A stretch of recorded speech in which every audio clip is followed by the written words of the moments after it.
Hey everybody, it's Peter, and this is the Kawasaki Vulcan S. It is a highly underrated cruiser, and we're going to talk about why in this video, because it's very good, and I think sometimes that gets missed when you're just browsing websites. So first of all, this is not a 2023 model. We have 2023 models, but they're a little bit buried further back in the showroom. I happened to grab one that had ABS. We have a 2023 model without ABS, so I'm basically showing you the full featured model, and I'm going to refer to it as a 2023 model, even though it's not, because it is identical to the one we have.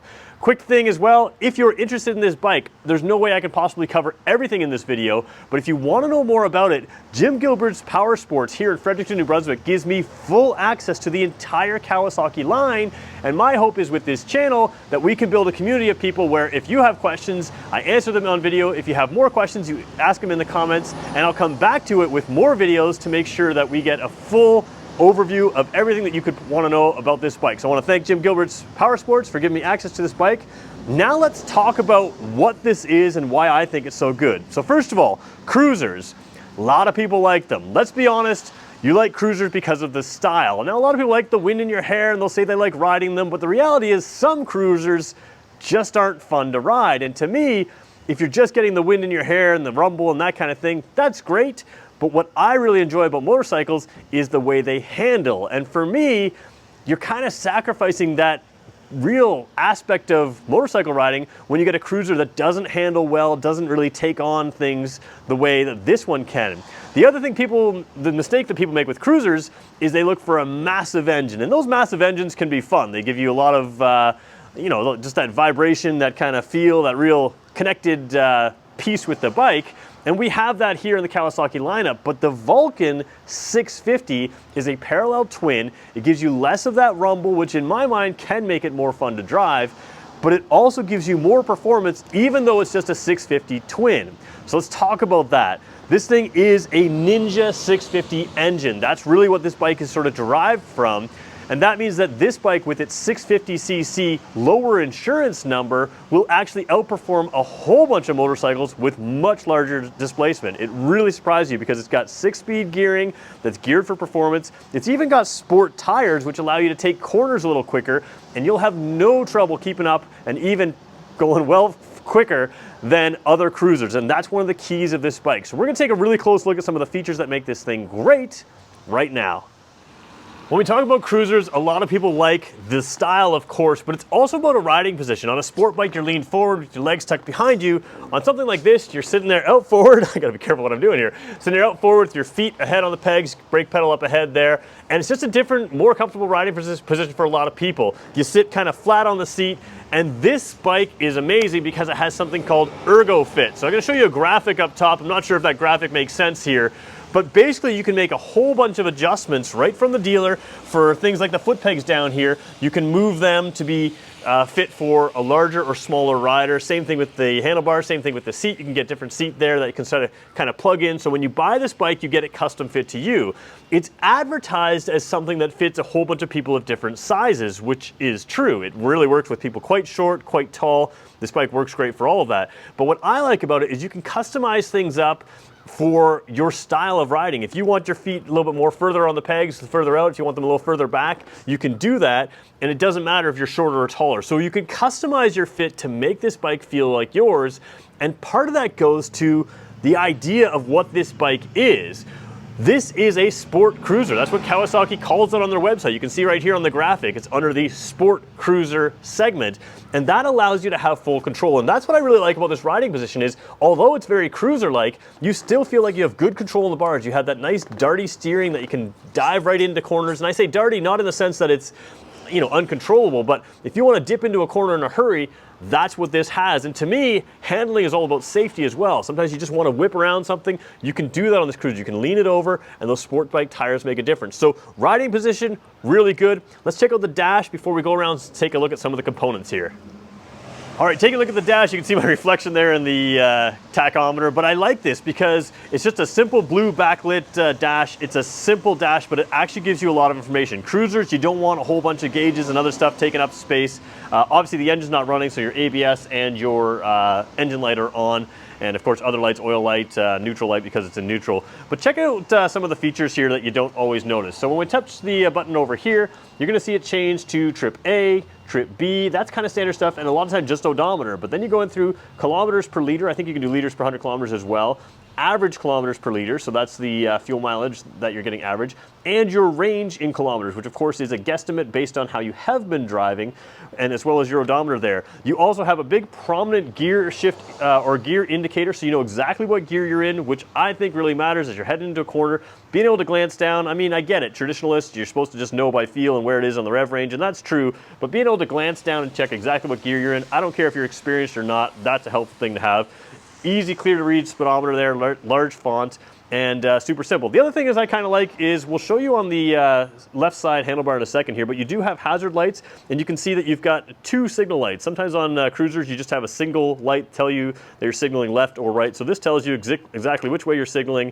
So sometimes when you leave your signal on, if you do that by accident, you might think you're signaling the right way and be signaling the wrong way. Again, it's just little extra safety features that they build into this. Let's check out the handlebars now. Left side handlebar, a lot of good things to like. First of all, the mirrors are out here, they're out wide, and again, still nice and kind of cruiser close to you, which, you know, close, they don't stick out like, you know, real nerdy style mirrors, but they are nice and wide, so they do spread over your shoulders. And then just simple controls here. You've got your high beams and low beams there. Over here by my finger is a trigger that can flash your high beam, and of course your signal lights, horn, nice loud horn as well, and the 4-way flashers like we mentioned earlier, you can turn those on, which is really handy if you're just pulling over. One thing I like that I think goes underappreciated is out here on the clutch pedal you have a reach adjustment. That's what that dial is right there, and if you have shorter or larger hands, again, doesn't matter, this bike can accommodate you, it can work to fit with what you need. Throttle side here, again, no problem there. You've got start button here by my thumb, kill switch up top there by my thumb, and of course the same sort of adjustments here on your front brake lever. You can adjust it for reach, so you can make sure that it's exactly where you need it so you have full control. And again, that just makes the bike safer. Taking a look at the front wheel, there's a lot to look at here. You notice this little ABS sticker here. Well, that sticker is a lot more than a sticker. This bike has available ABS, or you can, if you're more of a traditionalist, you can get it without ABS. Now, if it's me, I just really encourage you to get ABS. I think it's a great safety feature. It's not intrusive on this bike, but it's always great to have.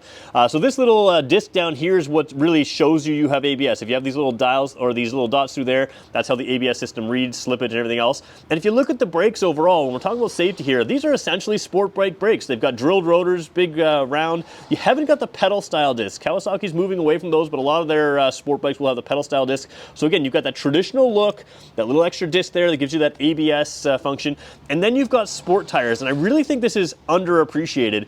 I don't think people care too much about sport tire styling versus cruiser tire styling, but I think you will appreciate the fact that this thing really corners well, especially for a cruiser. And again, it's got that sport bike roots, the Kawasaki heritage in there. It makes it more fun to drive. It's not just about going straight down the road. You can really get into the twisties and handle well with this bike. I really like this view that I'm showing you right now because it kind of shows off some of the similarities and differences between this bike and a regular cruiser. First of all, you've got liquid cooling. If you've ever been on an air-cooled bike in stop-and-go traffic, it just gets so hot. So you don't have to worry about the engine overheating or anything else. You've got the liquid cooling in here. You still have the fins kind of look in here. Really, those are just styling. You don't really have a need for these as far as cooling goes because you've got that liquid cooling down there. Again, those pedal and peg are adjustable there, rubber padded, so you do have some vibration resistance there.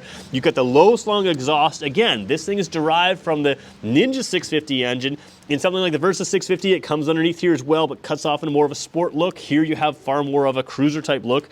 And the tube frame here gives it a sporty kind of modern feel to give you that strength as well as that kind of modern look to it and sport kind of feel.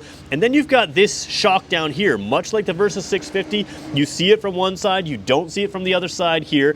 But you have preload adjustment as well. You can add a seat here if you wanted to. You can put it on these areas there, but if you're just going solo, you can really customize this up whether you're heavier or lighter, which is nice with that preload adjustment, but you can also just tune the ride a little bit, a little firmer ride, a little softer ride by being able to have that tunable suspension. And that just gives you a lot of play in there, having that suspension built up there. So it's a cool styling, but it's all about practicality as well. Now let's talk about riding this bike. We talked about the seating position and everything else, but let's talk about what it's like to ride with this 650 engine. First of all, I've owned this engine. I've lived with it for a while. I had a Versa 650. And the thing I like about this engine is it gives you that low down torque. So you've got good acceleration, good mid-range as well, which is where you're going to be driving this bike, the Versa 650, the Z650 RS, which is a retro bike that we'll show you right here that also has some pretty cool styling, but again, designed a little bit more for sport appearance and style than maybe this. This is a little bit less sporty appearance, but still gives you that sporty appearance. Because it's a quick revving engine, it allows you to get into the power quickly, and with the 6-speed transmission, you're really zipping around town. And again, we'll come back to my point again. A lot of cruiser bike riders, they kind of like riding, but they're missing out on a whole bunch of the joys of fun cornering, quicker acceleration. So you've got that higher revving engine that redlines here at about 9,500 RPM, so you can really ring it out a little bit more than on the typical cruiser and have some more fun. The 650 to me is the best size for good power for most people's riding. When you get into those bigger engines on the Kawasaki lineup, you deal with quite a lot of power, which takes you outside of those legal limits. Whereas this thing, certainly no problem exceeding legal limits, but it allows you to still flick through those gears, whip up and down through those gears, and have some fun in town riding, in country riding, and out on the highway, whatever you want to do. So again, overall feel of this thing, really good wide bars to get into the corners nice and quickly, good seating position for comfort, but still cruiser comfort. And again, that engine really brings it alive, makes it more fun to drive than the average cruiser. And that's what this Vulcan S is all about to me. The smaller engine saves you on insurance, but allows you to have more speed than many cruisers. It's a little bit lighter weight, which can be nice for just safety again, but it also makes it more fun to handle. And it's just overall a super fun to ride package. It's kind of like the perfect engine mix with size, lightweight, and everything else, as well as just the good ergonomics for everything you need to drive it and have a lot of fun. So is the Vulcan S right for you? Well, I think it starts with style. If you want some of that performance bike in your cruiser, this is a really great option. If you don't like the style of something like the Versa 650 or the Z650 or the Ninja 650, then this is an option along with, in my mind, the Z650 RS, which has that retro sport kind of styling.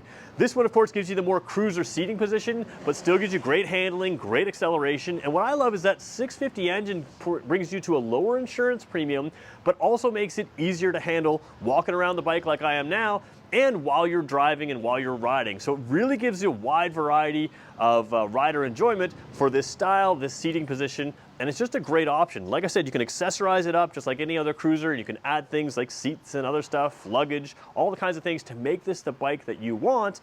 And it really appeals to me with that Ergo Fit option to make it fit you, whether you're smaller, whether you're larger, or if you just want a different riding position that suits who you are. It's a great option. So there's no way I've answered every question you want to know about this bike. If you have questions, ask them in the comments below, and I'll make more videos about this bike to make sure that I answer all the questions you want, and we can build a little community of people that get answers to all kinds of Kawasaki bikes. If you want to see this bike in person, swing by Jim Gilbert's Power Sports here in Fredericton, New Brunswick. They have all kinds of them. Like I said, this one happens to be the ABS model. There's a non-ABS 2023 sitting inside that looks identical to this. There's all kinds of bikes coming in all the time. This is the #1 volume Kawasaki dealer in the country. This is a destination store. Make sure you swing by, and thanks everybody for watching.